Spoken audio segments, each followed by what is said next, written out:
Hello YouTube, it is Toy Adventures here again with yet again another review, but today we got an awesome one to take a look at. Today we are taking a look at the Jurassic World Dominion Yangchuanosaurus. Now I'm going to look up how to say that in between shots, but for now we're going to call it the Yangchuanosaurus. So I've been quite excited to take a look at this one just because just from looking at it, you know, the box is open so you can clearly see the figure. It looks pretty sweet. So I'm super excited to take a look at this one today. Certainly more excited than I was to take a look at the Quetzalcoatlus. But as for future reviews, guys, we just got these in stock. So expect, I don't know if I should do a double review of these guys or save them to do their each own review. So I'll let you guys let me know. Should I do this in a two separate reviews, or should I do one joint review for the Hammond Collection Raptor and Ian? Go ahead and let me know down in the comments. And yeah, so that's what's next. That is being done before the Claire because I know everyone wants to take a look at those more. But as for this guy, the packaging is standard affair for Mattel. This is again another dinosaur I'm not entirely familiar with. I've never heard of this dinosaur, so I'm not entirely sure how accurate this looks, but I'll look it up in between when I open this. So taking a look here at the back, you have the ad for the Quetzalcoatlus, Chomp, thrashing action or total thrashing action. So you probably have a lot of movement in this guy, which I really like. It makes it fun to record with these guys. So anyway, that is it for the packaging. Pretty standard affair. Let's go ahead and get it out of the packaging. And here we have the Yangchuanosaurus out of the packaging. And yes, that is how you pronounce it. I just looked it up. So it is the Yangchuanosaurus. And this seems to be a pretty faithful representation of the dinosaur. Now, what I like about this the most is, of course, this thing has a crazy good sculpt. And that is super apparent just from looking at it, even from afar. I mean, just take a look at how detailed and all out they went for this thing's body sculpt. Just all these different scales, all individually in there, all the osteoderms. There's just so much detail with this sculpt going on. Sorry about that. There's a, like I commonly say, the paint on this is good. It's nothing out there. It's nothing too great. It's acceptable. It's a good paint scheme.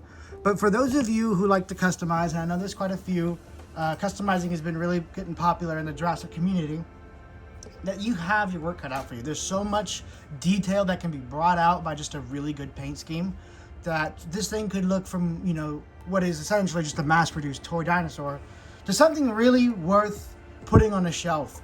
So that is one thing I really like about some of these new toys, is that they really have the sculpt to make them go the extra mile. You just need to put the work into the paint in there. So yeah. Anyway, getting on to this thing's action gimmick, and I've been having kind of issues with it.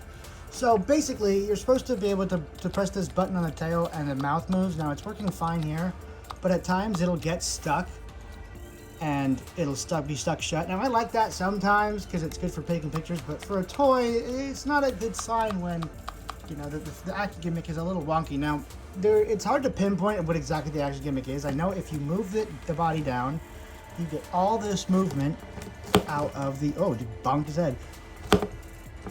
You get all this movement from this mid-torso area, and when you twist it back and forth, you get all of this movement. So when they say total thrashing action, they are not kidding. This thing has excellent puppeteering, although it does have a very animatronic look to its movement, very artificial. And I know what you're gonna say, well, it's a toy. No, they've had some toys that have had very fluid and lifelike puppeteering gimmicks that just really impressed me. This one's still good. Don't get me wrong. It's still a great puppeteering gimmick considering how much freedom of movement you actually have. But it does look a little jointed, a little stiff. But of course, it's better than nothing, right? Now, for me, usually I prefer default dinosaur toys without gimmicks. But if they're going to add a gimmick, it's one of these gimmicks I want, where it's a puppeteering gimmick that makes it much easier to film.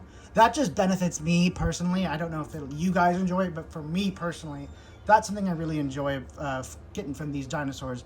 That's why I still want a puppeteering gimmick Spinosaurus or an Indominus, because they're just the cool dinosaurs that have, as of now, only gotten the basic dinosaur treatment. And I feel like they really deserve possibly a figure like this. One of the truly beautiful things about this dinosaur is that there is no electronic gimmick. And I know what you're saying. Oh, well, that's cool. No.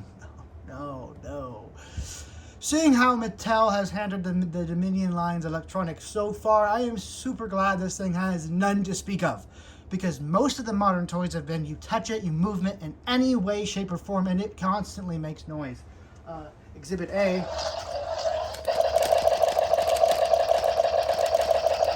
Need I say more? Anyway, that being aside, this is a great figure, and I definitely recommend getting it just because of how great it looks. Now, I have heard complaints that the tail is a little short. That's kind of standard on Mattel figures, but for a figure with an open box, I really feel like the tail this short is kind of inexcusable. Usually the short tails are relegated to the dinosaurs that have to have their tails put on separately, but this one, it really didn't need it. It was in an open box.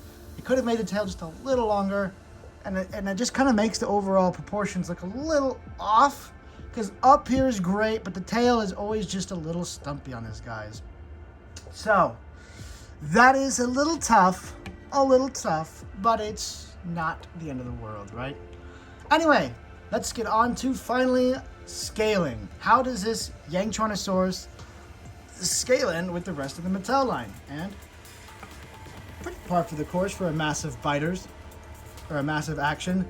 These are your larger medium-sized dinosaurs, whereas your Roarvors or your smaller to medium. These are your larger to medium-sized dinosaurs, and it looks pretty good from here. Go back a little bit. Yeah, I like this. It's another good medium-sized carnivore. These are always fun to film with because they pose, like a medium to severe threat. They're not like the T-Rex, but they're still fun to have around in your collection. Up next, we're going to pair it with a Roarvors. Now, I know these are called something else now, but they're always just going to be called Roarvors to me. That's just what they are. So, it is around the same size, as a bit bigger than a Roarvor. But when you move it up to something a little more akin to it, I don't know what this is from. I think it's dual action. All the lines kind of meld together in my mind at this point. There's been so many. Although this might be Camp Cretaceous. I'm not entirely sure, but it is a dual action because it does have the two gimmicks. So this is about the scale. This is what it's supposed to be, and this is kind of like the new dual action line. I like it. I like the two dinosaurs that they chose for it. And of course, we already brought him up once. Let's go ahead and bring him back in. The Tyrannosaurus Rex. So this is your larger carnivore scale, and it scales in pretty nicely. A nice medium threat. Something I am quite fond of. Now, I'm still looking out there for that Walmart exclusive Allosaurus to bring you guys, because that is definitely a review I want to do. That thing is super cool, and I want it. So, anyway, that has pretty much been it for this review. This is a solid dinosaur toy. If you're going to pick from the two massive actions, I say definitely go for this one. Skip the Quetzalcoatlus until they decide to make a better toy. This is definitely the better of the two. Anyway, guys, that has been it for this review. Thank you so much for watching. Stay tuned for the Hammond Collection Raptor and Ian, and of course, the Claire and the Dilophosaurus from the Dominion line. Thank you guys so much for watching. This has been Toy Adventures, signing out. Peace.